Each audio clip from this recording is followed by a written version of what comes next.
Within our most holy faith, many men and women laid down their lives for the sake of the gospel.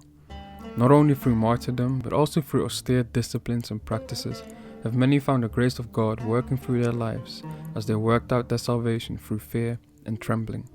The following are the sayings of these early church saints and the scriptures they followed to overcome lust and gain self-control.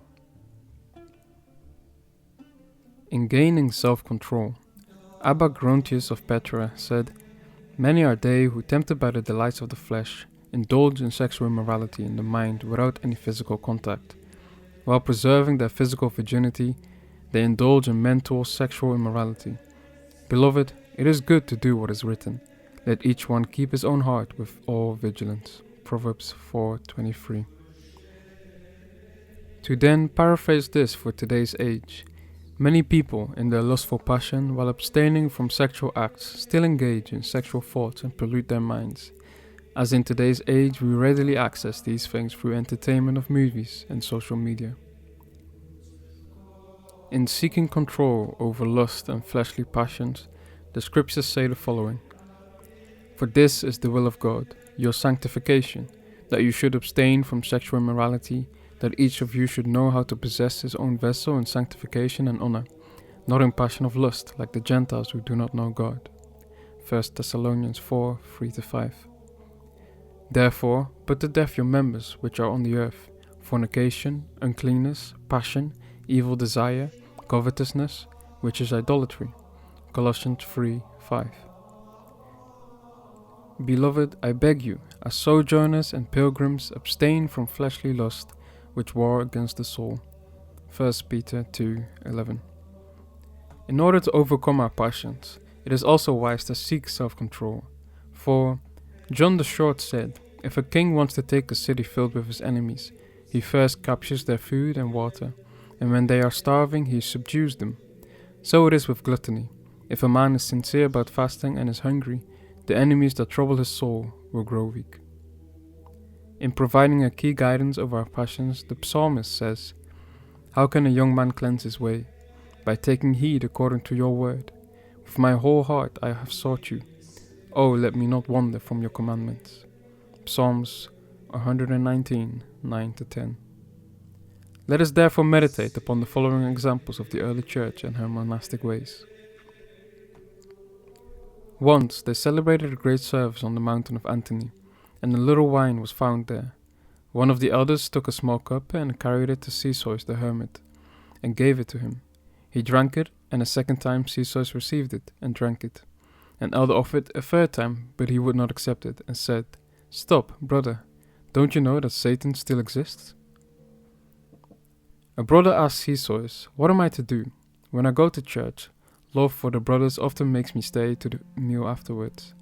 Theseus said to him, "That is burdensome." Abraham, his disciple, said to him, "If in the meeting after church on Saturday and Sunday a brother drinks 3 cups of wine, is it a lot?" The hermit said, "If there were no Satan, it would not be much."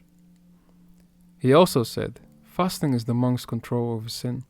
The man who stops fasting is like a stallion who lusts the moment he sees a mare." The scriptures also provide us with clear warnings and consequences for following the passion of lust. Now the works of the flesh are evident, which are adultery, fornication, uncleanness, lewdness, idolatry, sorcery, hatred, contentions, jealousies, outbursts of wrath, selfish ambitions, dissensions, heresies, envy, murders, drunkenness, revelries, and the like, of which I tell you beforehand, just as I told you in time past, that those who practice such things will not inherit the kingdom of God. Galatians 5:19-21. Foods for the stomach and the stomach for foods, but God will destroy both it and them. Now the body is not for sexual immorality, but for the Lord, and the Lord for the body. 1 Corinthians 6:13. But let us not journey alone in these matters, but rather let us help one another and carry each other's burdens, as in the example of these 2 brothers. 2 brothers went to a town to sell what they had made. In the town they separated, and one of them fell into fornication. Afterwards the other brother said, "Let us go back to our cell." But he replied, "I'm not coming." The other asked him, "Why, brother?" He replied, "Because when you left me, I was tempted and was guilty of fornication." The other, wanting to help him, said, "The same thing happened to me. After I left you, I also fell into fornication. Let us go together and do penance with all our might, and God will pardon us sinners." When they returned to their cell, they told the brothers what had happened to them, and were told what penance they should do. But the one did penance not for himself, but for the other, as though he himself had sinned. God, seeing his earnestness and his charity, revealed to one of the elders a few days later that he had forgiven the fornicator because of the charity of the brother who had not sinned. Truly, this was to lay down his soul for his brother. For to be carnally minded is death, but to be spiritually minded is life and peace. Romans 8:6. A brother asked the hermit about thoughts of this kind. The hermit said, "I have never been tempted by that." The brother was scandalized by him and went to a second hermit and said, "Look here, that hermit said this to me, and I am shocked because it is unnatural." He said to him, "The meaning of the words of that man of God isn't on the surface. Go and apologize to him, and he will show you the power in his words." So the brother went to the hermit and apologized to him. He said, "Forgive me, Abba, I was a fool and did not say goodbye to you when I left. I beg you, explain to me how it is that you are not troubled by lust." He said to him, "The reason is this. Ever since I became a monk, I have never taken my fill of bread or water or sleep. And because I am tormented by the desire for food, I cannot feel the pricks of lust." So the brother went away, having profited by the words of the hermit. For this he may have said in the spirit of putting to death your members which are on the earth, fornication, uncleanness, passion, evil desires, and covetousness, which is idolatry. Colossians 3:5. A brother asked the hermit, "What can I do? My mind is always thinking about fornication, and does not let me rest even for an hour, and my heart is suffering."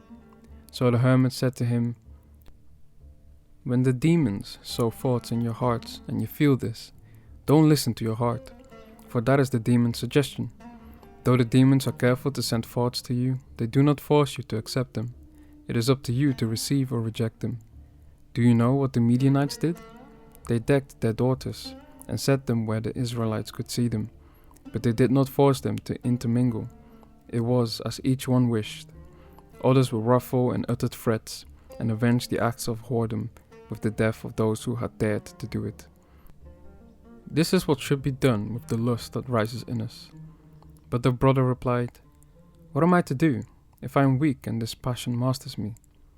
The hermit said, "This is the way to be strong.